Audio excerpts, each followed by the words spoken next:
আসসালামু আলাইকুম ও রহমতুল্লাহ। আপনি আল্লাহ তাআলার কাছে বারবার চেয়ে ব্যর্থ হচ্ছেন? যদি ব্যর্থ হন তাহলে এই আয়াতটি, এই আল্লাহ তাআলার কথাটি আপনার জন্য। আল্লাহ রাব্বুল আলামিন কুরআনুল কারীমের ভিতরে বলেছেন, ওয়াস্তাঈনু বিস-সাবরি ওয়াস-সালাহ ওয়া ইন্নাহা লাকাবীরাতুন ইল্লা আলাল খাশিঈন। ধৈর্যের মাধ্যমে এবং নামাজের মাধ্যমে আমার কাছে তোমরা সাহায্য প্রার্থনা করো।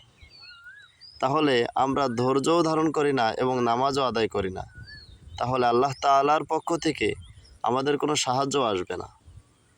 তবে আল্লাহ তাআলা বলেন, আস্তাঈনু বিস-সাবরি ওয়াস-সালাহ ওয়া ইন্নাহা লাকাবীরাতুন ইল্লা আলাল খাশিঈন।